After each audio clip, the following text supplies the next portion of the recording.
sasabihin lang sana ako. Sana pakinggan mo. Hintayin kita mamaya dun sa gate. Kaya mas maganda tayo sa labas. Harapin mo na siya once and for all. Buti ka nga ikaw pa yung nilalapitan niya eh. Maraming mga anak ngayon ang kinakalimutan na ng tatay nila. Mabuti kaya hanapin natin ang totoong nanay ni Jennifer. Huwag na lang, alagaan na lang natin siya. Tsaka, nandun naman si Manny. Alam ko na talagang gustong-gusto niyang makita ang kanyang tunay na nanay. Kaya susubukan ko, Hana. Ito pa rin ang hinihiling ng bata. Eh, Lola, hindi ho kaya nagbago na yung isip niya sa amin ni Michelle? Ano ka ba? Ngayon ka pa nagdududa sa pagmamahal sa iyo ni Jacob. Maybe my grandson is a little workaholic. Pero you can never accuse him of being fickle-minded. Alam niya kung anong gusto niya at ikaw yon. Nakatakas ang bilanggong nagngangalang si Simeon Velasco habang sakay ng BJFD bus. Hello? Salamat sa lahat, ah. Dito na ako sa labas. Isa lang sisiguraduhin ko sa'yo. Masisira silang dalawa. Sa'yo si Jacob. Sa akin si Susan. Anong sekreto yung tinatago mo? Sa amin dalawa lang ni Susan yun.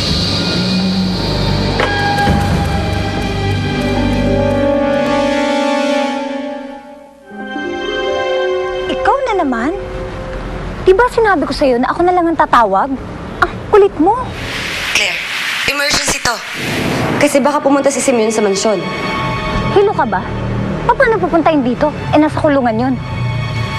Teka. Siya ba yung sinasabi mong tinatrabaho mo? Oo. Hindi siya pwede mahuli at hindi siya pwede makulong. Meron siyang alam na sikreto ni Sandra. Okay, sige.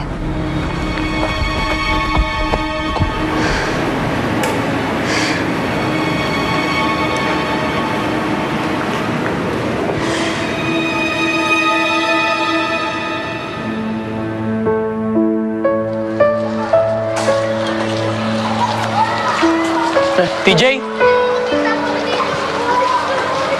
TJ, anak.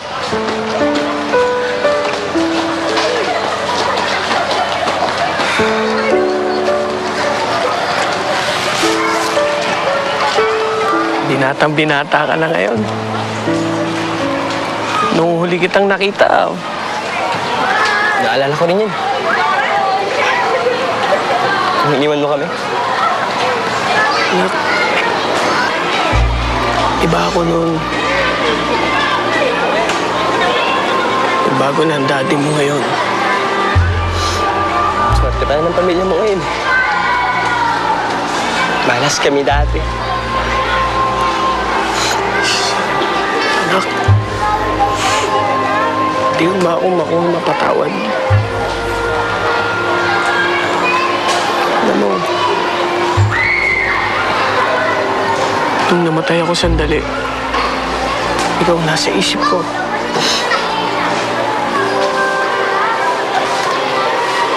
Naisip ko lahat yung sakit na binulot ko sa inyo mag-ina. Sana mapatawad mo ako, anak.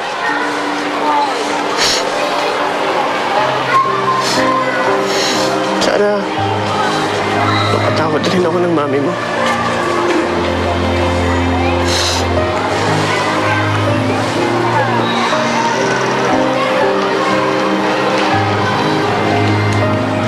Yun na.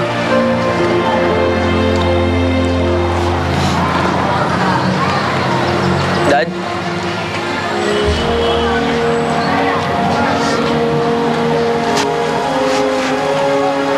Daddy?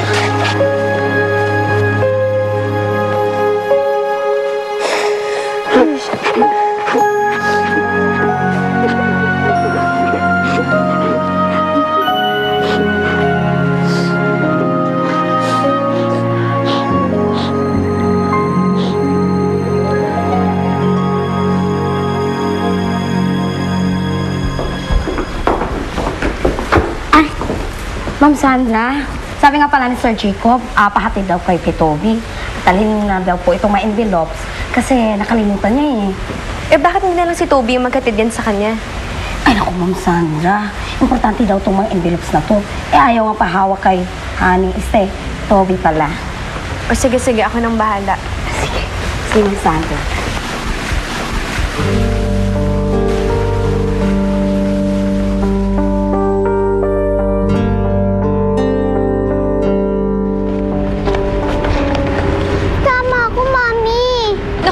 na. Sandali lang naman ako eh. Sige na. Masok ka na sa loob. Sige na.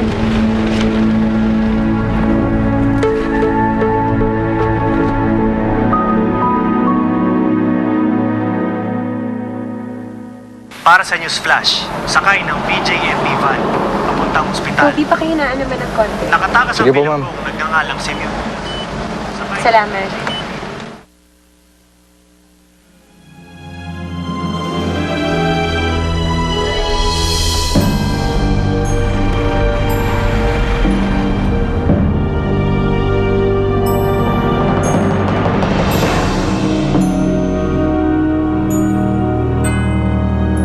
Saan tayo, boss? Sa Montreal.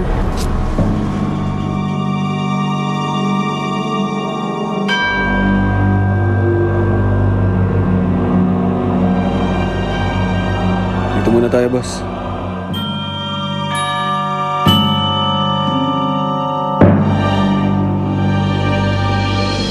Sir, pwede ba makinig ng radyo? Huwag na. Mas gusto ko tahimik eh. Claire, sino bang sinisilip mo dyan, ha? Wala ho, Lola Ana. Hinihintay ko lang ho kasi sila Desmond. Ang tagal-tagal ho kasing dumating eh. Nakuha mo nang iintayin yon. Magkasama sila ni Jacob. Sigurado ako matatagalan sila dun. Ho? Bakit ho? Ano ho bang meron? At yun naman expect, Claire. Ito ang pinakaiintay na araw ni Jacob. At walang kaalam-alam si Sandra. Okay?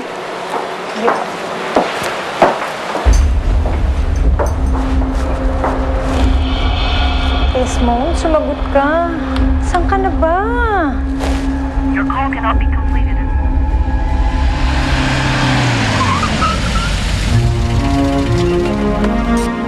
Toby, sigurado ka bang dito? Wala ba sa opisina si Jacob? Ma'am, sigurado po ako nandito siya. Dahil may inaasikaso siya rito. Ganun ba? Po.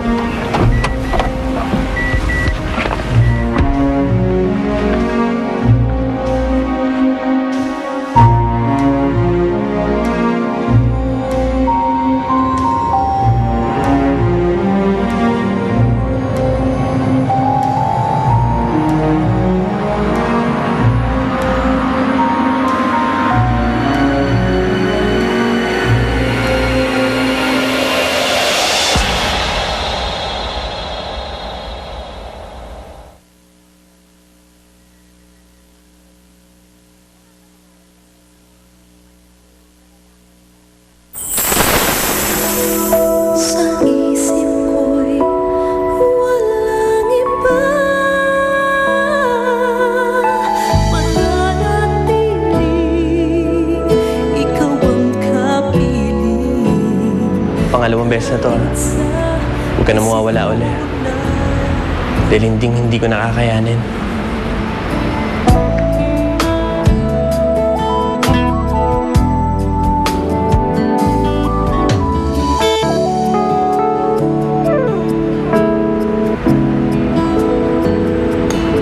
Hindi na ako mawawala sa'yo, Jacob.